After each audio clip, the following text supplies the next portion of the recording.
I mean, I think Javi's, it's been a tough season for Javi in terms of, he was really injured most of spring training and the entirety of the season. So, but I think the thing to remember is that we have important baseball left, and he can be a contributor. And so he's on a good track right now. And I know it's good to be around the team again and get you feeling like you're close, and we'll use that as a little, just a little kind of motivation and a chance for our staff to see him and then get him out and ready to pitch on Wednesday. I feel like we've focused so much on the other starting pitcher injuries just because it's been kind of out of sight and mind, but what kind of impact can that depth that he brings mean in the second half and beyond? Yeah, I mean, I think, you see kind of what we're going through right now,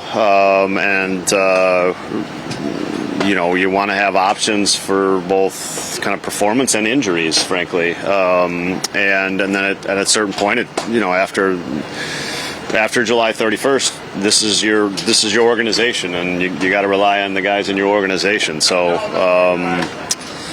from that perspective, we're turning in a good direction, and we're going to need all those guys and probably more, a name that we haven't seen yet or talked about yet, to help us get through the season. And just kind of off that, coming into the year, when looking back at what Assad has done as a starter in the last couple of years, kind of under the radar a bit, but just a really solid. Yeah, he delivered, innings. He had delivered quality innings. He had done it in a kind of a multiple, various roles, and so that's something you miss for sure. Could he be bullpen option too, or are you just looking at him as a starter? I think we're going to prepare him as a starter, but I think yes. I think by mid-August, I think you certainly have to consider everything when you get to mid-August. Yeah. Even with the rehab outings and the build-up, how do you avoid that sort of label? Well, even when he gets back here, it's his spring training. It's only his spring training. You can't really afford that in a contending situation. Any sort of keys to that? Yeah, I think, it's simple. Javi has to cross the bar where he can be a contributor.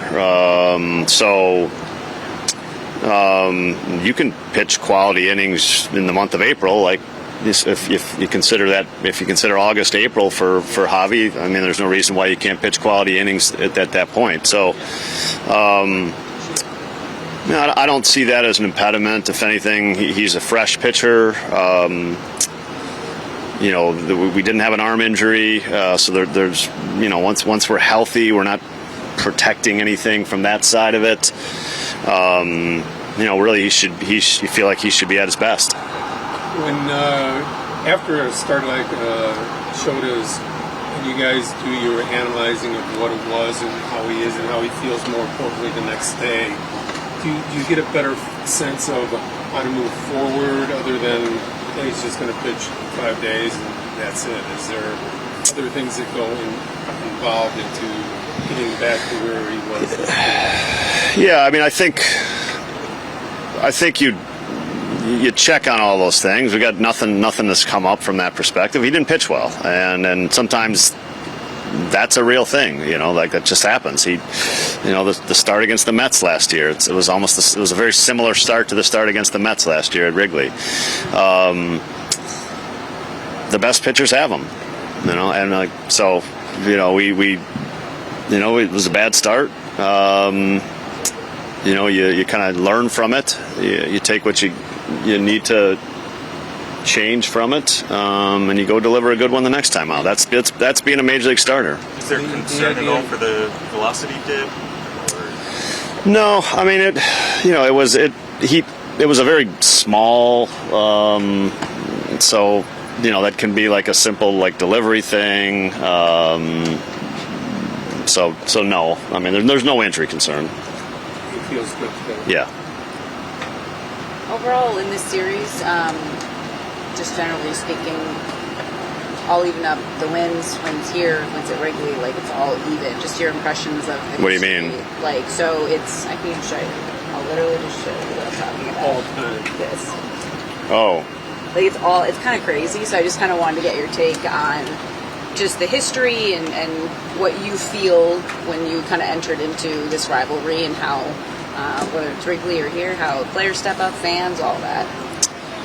Yeah, again, I mean, this is a fan series, and this is for the City of Chicago series, and I think there's, it's the rare games where you get kind of a split camp in the stadium, which is very rare, and that makes the stadium fun, I think, and that makes the games fun, and so I think players feed off that kind of energy and emotion,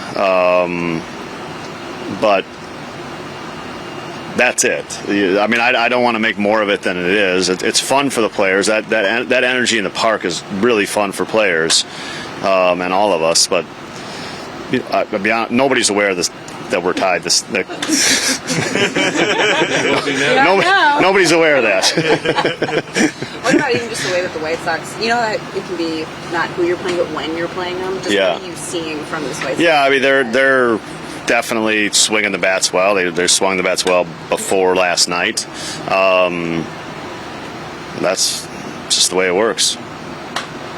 Our job to stop that.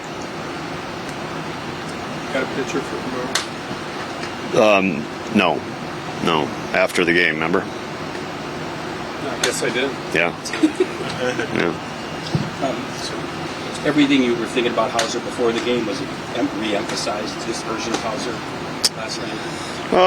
Yeah, he's throwing the ball well. I mean, I think he's just there's just a little more life, a little more velocity. And he's pitching well.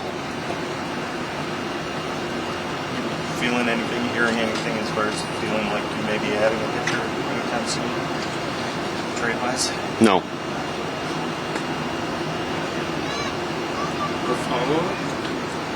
That's your job. Oh, no. It was yesterday. You were...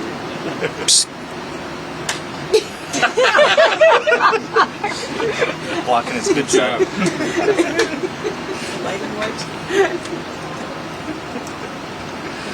Is that something, though, that the trade deadline talk, that in your role, you have to kind of push that out, I imagine, because you're focused on the team that you've got here in front of you and what you're doing now, but as you've managed for more years, is that something that's easier for you to do now than it was before, or has that stayed the same?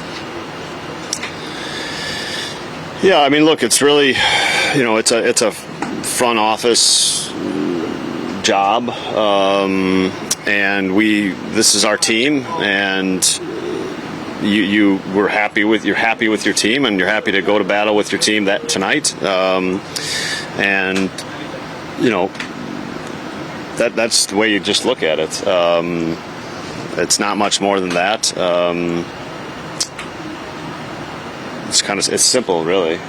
If there's new players here, there's new players here. We'll figure it out. Even though it seems obvious, keep the mistake there in a big moment, play like that, to determine the game. What is the quick conversation? I mean, he knows probably what he did. What's the message?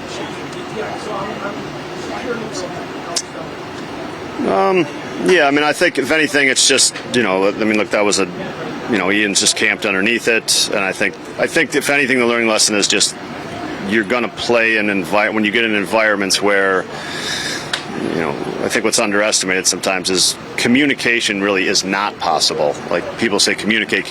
It's really you can't communicate, and so there has to just be it's unspoken, the communication, and you have to just do this by reps. Is like understanding the nature of that ball. As Ian's camped under it, and there's no reason to cause any doubt.